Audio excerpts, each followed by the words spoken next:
దేవుని ప్రేమ అంటే తెలియదా నీకు? చెప్పలేవా నువ్వు? బుద్ధి లేదనా? ఎక్కడికి వెళ్తావా నువ్వు? అలాని పోయి నాకు వెళ్తావా అని కొడుతూ చెప్పలేవా? చెప్పలేని తల్లిగా ఉన్నావు, దమ్ము లేని తల్లిగా, దమ్ము లేని భక్తి చేస్తున్నావా?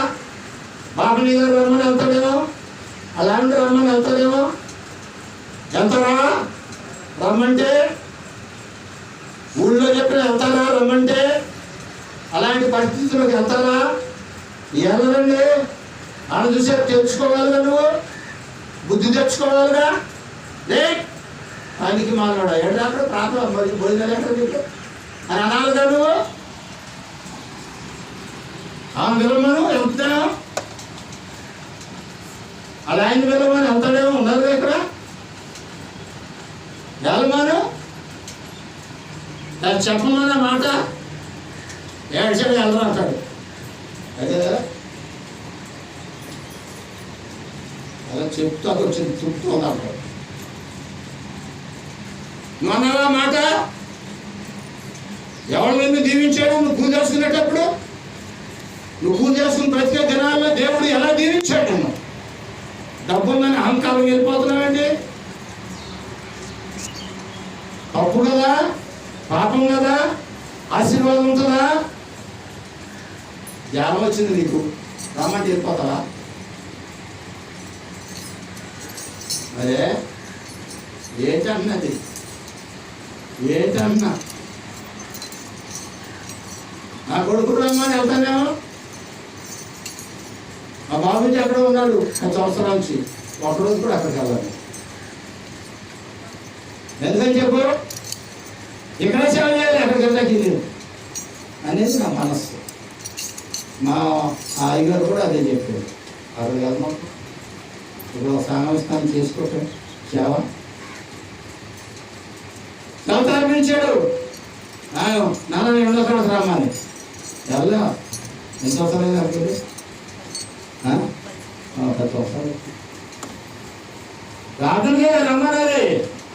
అయినా మన ప్రార్థన కాదు, మన సంఘం కాదని వెళ్ళాలా.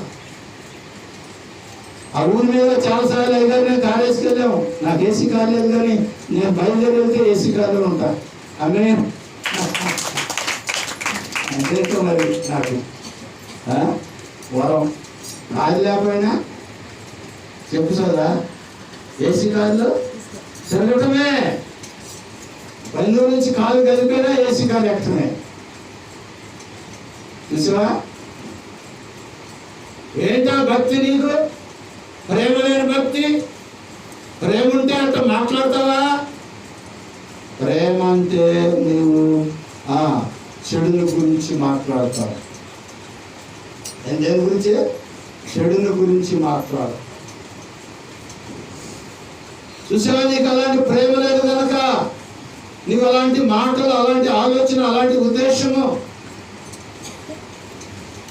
కొంతమంది తల్లిదండ్రులు అంటారు, రెక్కలు వచ్చినాయండి ఎగిరిపోతున్నారు, మా మాట పట్టించుకోవట్లేదు. ఏమొచ్చినాయంటే వాళ్ళకి రెక్కలు వచ్చినాయా? రెక్కలు కత్తిస్తాడు దేవుడు. నేను పావురాలు పోలీని పెంచుకోవడానికి, అలవాటు అవడానికి రెక్కలు కత్తించేవాడు.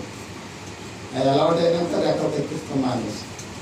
ఒక పావురం వచ్చి భుజం మీద వాలేదు. ఎప్పుడు భుజం మీద వాలిన పావురం బాప్టిజం ఇచ్చేటప్పుడు భుజం మీద వాలింది.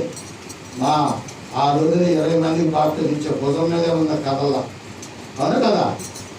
గట్టి కొట్టని చక్కగా గట్టి కొడితే అలాంటి పావురం ఎంత మంచి మనసు. నన్ను పెంచాడు, ఈయన నేను ప్రేమించాను.